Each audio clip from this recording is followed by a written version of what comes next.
Usa sa mga gikahinamang prutas matag bag-ong tuig mao ang grapes. Gumikan sa atong pagtuo nga kini magdala kanatog swerte sa tibuok tuig. Sama na lang sa kani si Ferrer nga si Lucky sa Torinas nga taga Southern Leyte kinsa nagnegosyo og mga ubas. Wa siya magdahom nga sa iyang pagnegosyo og mga ubas nahimo siyang swerte niini. Busa karong buntaga, mangkataon kita sa iyang istorya sa kalampusan dinhi lang sa GMA Regional TV Live.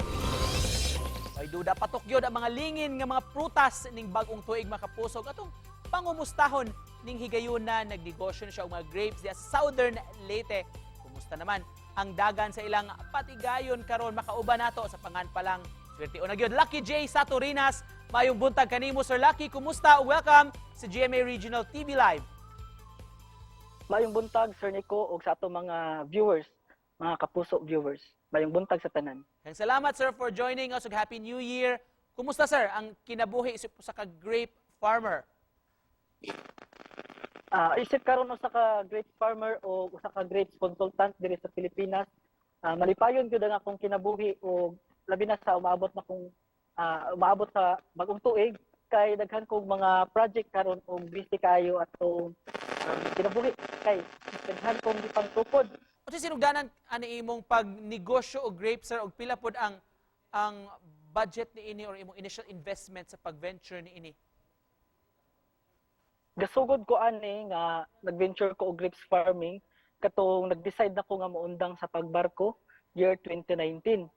O kani nga vision nako nganong nagtukod ko ani nga Presto Vineyard kay tungod pinaagi sa damgo.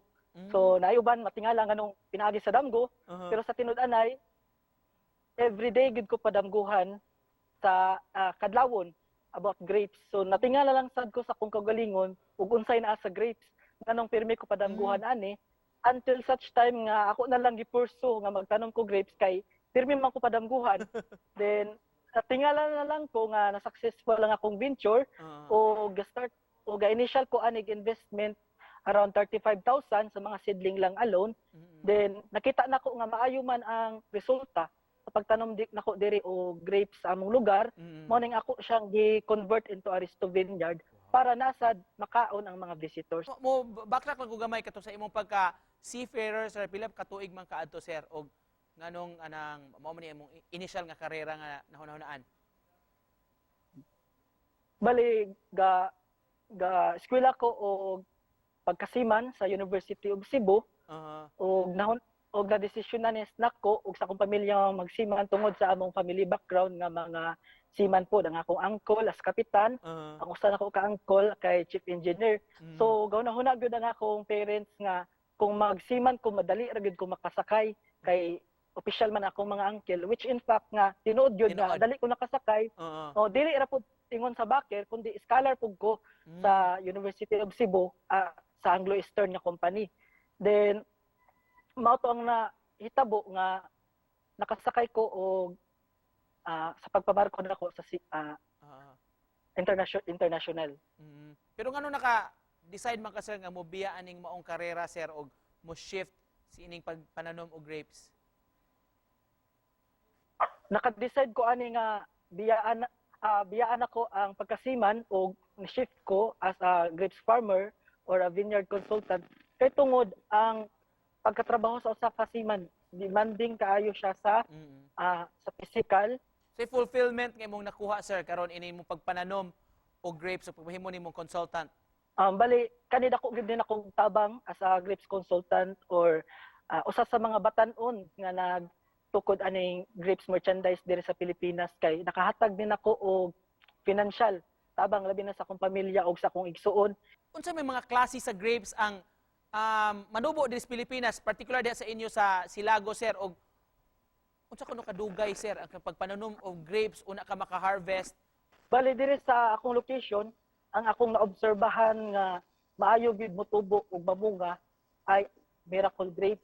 So usa ni siya ka klase nga grape nga dili siya red color mahinog kundi light yellow green ang color mahinog din. Tamis di siya kaayo nga bunga.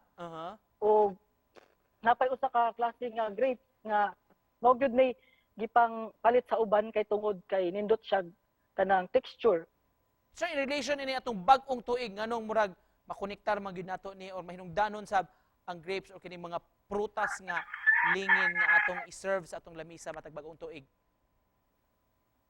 So ang grapes manggod kay sa akong pagkasabot biblical gyud di siya. So in times nga nabuhi si Jesus o kung magbasa gyud ka sa Bible no dako gyud og ang atong kinabuhi ma-relate gyud sa grapes kay the way nga ang grapes mo bunga kay connected sa atong kinabuhi. Personally, sir, ikaw muto ka sir nga ang mga lingin nga prutas magdala gyud swerte? Katong batan-on pa ko dili kayo magtuo pero katong karon nituo na gyud ko nga magdala gyud og swerte ng mga lingin kay katong nag-stop na ko og siman ako man ning gitry tanan lingin nga prutas akong gi-collect then ga-collect ko og 12 na Klase. fruits na lingin oo then kadtong nga tuig natingala na lang ko nga ang akong merchandise naghan gyud na malit og kadtong nga tuig kuan gyud siya kanang productive gyud ang akong business. Okay, no? Unsay New Year's Okay, message nimo sir sa atong mga kapuso? Ang akong New Year's message sa atong mga kapuso viewers, dapat magsalig gyud ta sa Ginoo kanunay tabag-ampo. Kay walay padulngan ang atong kahago kung dili nato ubanan og pag-ampo. Kay tanan timing kinaagi na sa Ginoo ug tanang grasya itugot gyud na daan sa atong Ginoo. So mao ra na akong mensahe sa tanang viewers. Daghang kayong salamat sir for joining us this morning sir sa pagsuroy nimo kanamo sa imong vineyard diha sa Silago, Southern Leyte mga kapuso. Lucky J Saturinas. Daghang salamat sir. Happy New Year. Happy New Year sir. Salamat po.